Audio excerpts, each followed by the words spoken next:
After releasing my full movie breakdown for Christopher Nolan's Oppenheimer, there were still many things to address surrounding the events and adaptation of the story that the director has adapted for the big screen. From Lewis Strauss's motivation to Jean Tatlock's death and Ernest Lawrence not testifying against Oppenheimer, I'm going to be answering some of the biggest questions from the film in the aim to help those who haven't read the book that inspired it or discover things that were missed. This analysis will contain spoilers, so if you happen to be someone who hasn't seen the film yet, then I would recommend watching this video after you've seen it. Also, a lot of things that I discuss continue from what I explained in my full breakdown the other day, so if you're wondering why some things aren't in this video, that's because I talked about them in my previous one, which is linked in the description below. Before I get into it though, if you want to keep up to date on any of my upcoming content for Christopher Nolan's Oppenheimer,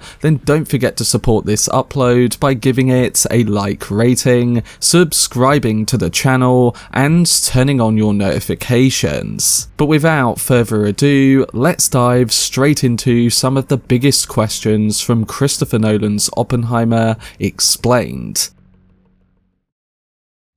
So one of the big questions by the time we reach the end of Oppenheimer lies with the motivation surrounding Robert Downey Jr.'s Lewis Strauss in his scheme against the main character. As Nolan's film shows, Strauss hated Oppenheimer, and we find out that the reasons for this were both personal and political. We know that Lewis was a conservative and Oppenheimer was on the liberal side of the political aisle and had connections to those within the Communist Party. Another thing to know, and this is something that isn't touched on too heavily in the film, is that Strauss didn't like that Oppenheimer didn't really advertise his Jewish connections, giving him just another reason to despise him. But the two main things that the film does address surround both a previous testimony that left Strauss humiliated and an internal feeling from Lewis that Oppenheimer had turned the scientific community against him. Oppenheimer's testimony had challenged and mocked Strauss's position on exporting radioactive isotopes,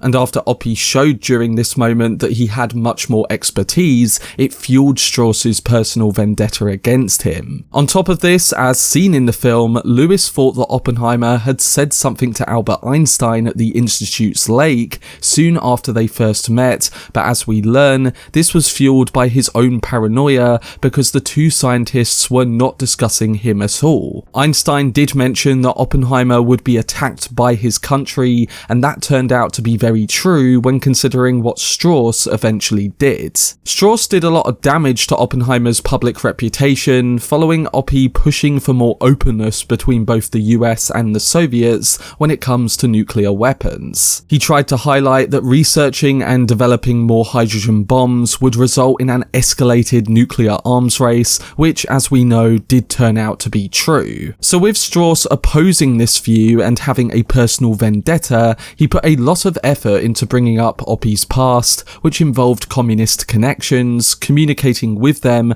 and supporting causes like the Spanish War effort using the party's influence. He destroyed Oppenheimer's reputation to the point where his security clearance was revoked, as shown in the movie's trials. Eventually, Strauss lost the trust of the scientific community because of his push against Oppenheimer, and as highlighted before, it was all too personal. But I will go into that scientific retaliation against Strauss a bit more towards the end of this video too.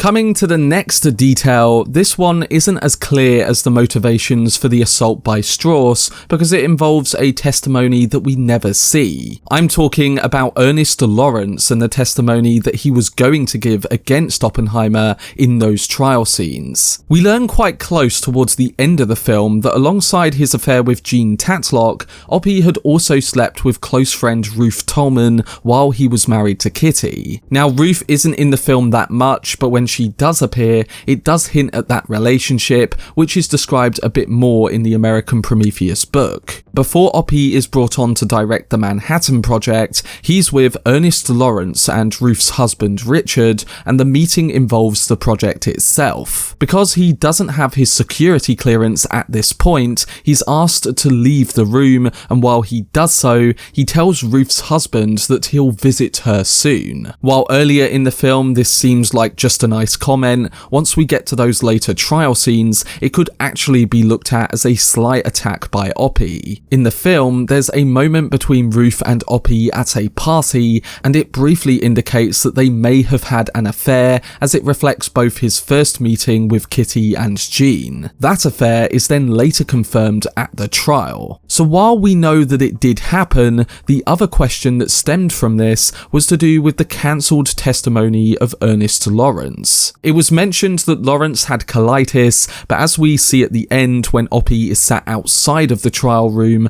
Lawrence briefly shows up and then leaves. We know that he was unhappy to find out that Oppenheimer had an affair with Ruth, and this was one of the things that caused his turn. He also had professional reasons, like with Oppie being against the hydrogen bomb. But him being there and then leaving before Oppenheimer could see him was something that appeared to be done for this particular adaptation. The fact that we saw a defeated Oppenheimer sitting there likely made Lawrence not want to testify, especially with it being someone who was once his good friend. However, what we do know is that while a mysterious case of colitis prevented him from testifying at the hearing, it's known that in history he did have interviews with Oppie's prosecutors, and he did state that he should never again have anything to do with the forming of policy. So his position, the testimony of Edward Teller, and many others is all the prosecution needed to remove Oppenheimer's security clearance. Moving on, one of the other questions that people had surrounding a smaller character in the film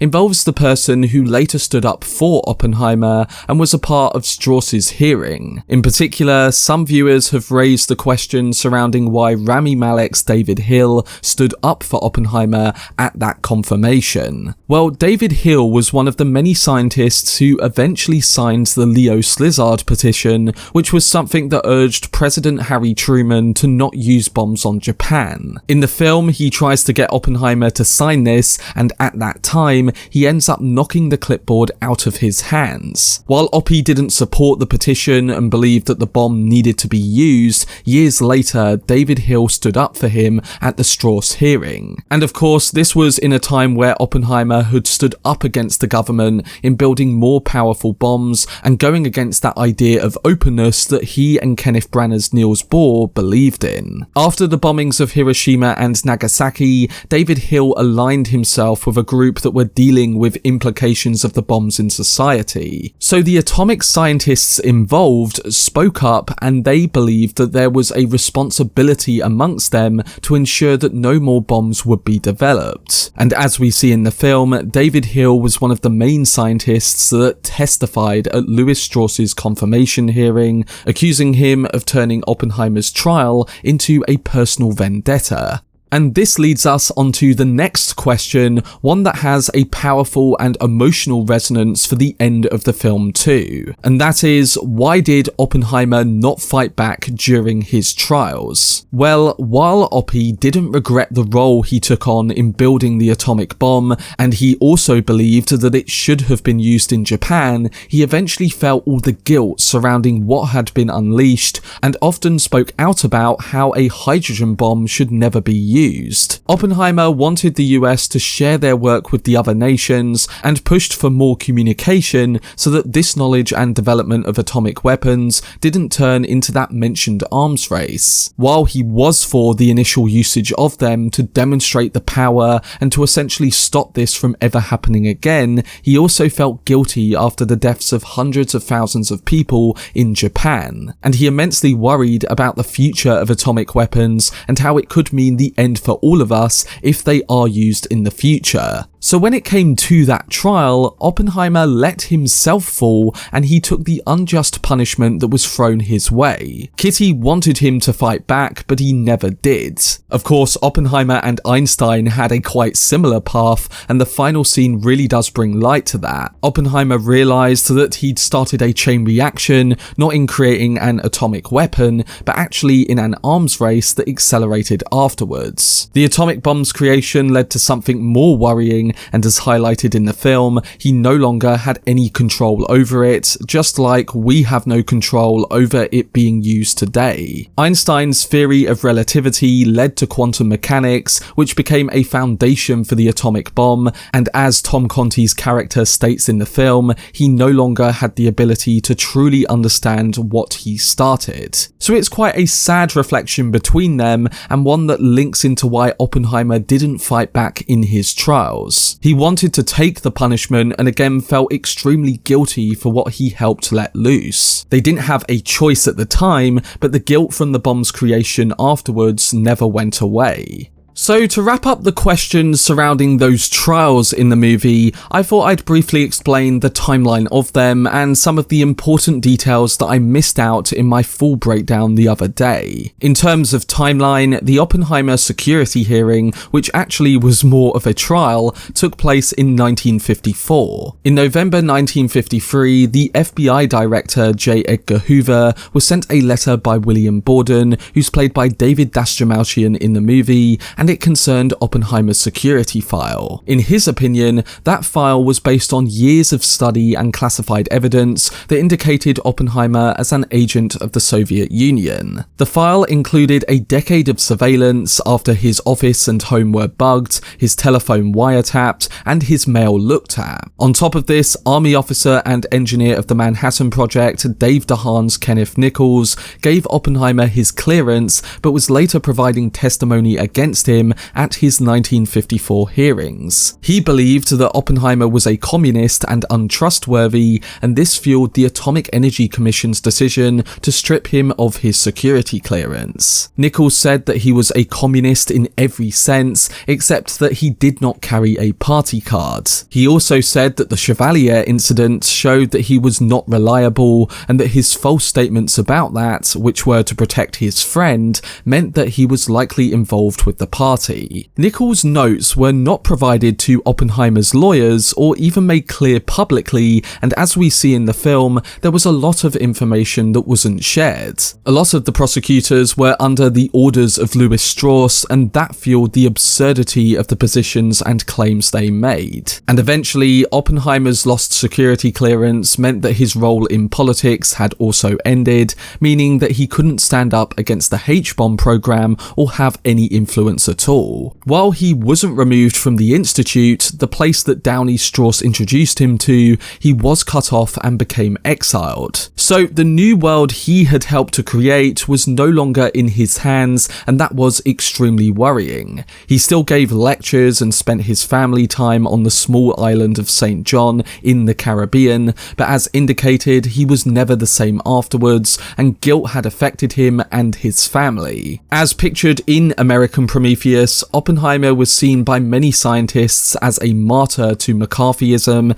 and he was attacked by war-focused enemies. It was claimed that those such as Edward Teller, Lewis Strauss, and even Ernest Lawrence helped usher in a more militarized focus, and while scientists did continue to work for the Atomic Energy Commission, they no longer trusted it. Lewis Strauss, Edward Teller, William Borden, and Roger Robb would never escape the consequences though, and in particular, Teller, the father of the hydrogen bomb, would crumble on a 1962 television interview where, after being asked if he would restore Oppenheimer's clearance, he would be unable to answer that question. This part was deleted from the interview, but people found out and it made all the headlines. Moving on to the nomination hearing of Lewis Strauss, this occurred on June the 19th, 1959. Between 1925 and 1989, there was just one rejection that occurred, and it was involving Lewis Strauss. During and after his hearings, he was charged with an attempt to deceive the committee, and he exaggerated the importance of his role in the development of the hydrogen bomb,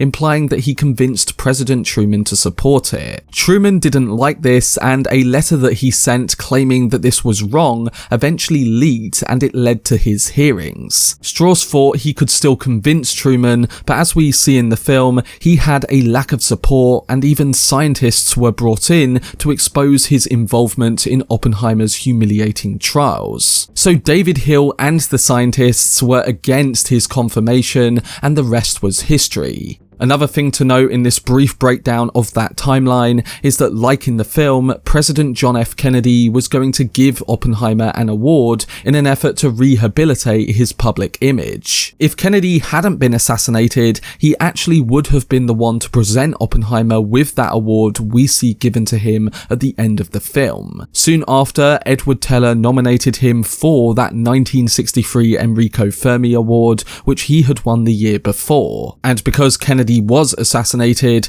the award was instead presented by President Lyndon B. Johnson. As we see in the scene, Oppenheimer shakes Teller's hand as he did years earlier in his trial, but on the other hand, Kitty refuses to. She couldn't forgive what happened to both her and her husband, whereas Oppenheimer maintained his Prometheus persona, someone who was still ridden with guilt and extremely punished for his creation. Oppenheimer eventually died of throat cancer on February the 18th, 1967. So with the timeline and all the questions surrounding the trial discussed, the last one that needs a bit more explanation is actually one surrounding Florence Pugh's Jean Tatlock, and specifically the question surrounding her death. Of course, Jean was a student at Berkeley, and she was romantically involved with Oppenheimer for many years, meeting him first at the party we see in the film. However, we don't see the friendly relationship he had with her father, who would later find his daughter dead in the bathtub. You may be asking why she was sometimes rude to Oppie, threw his flowers away,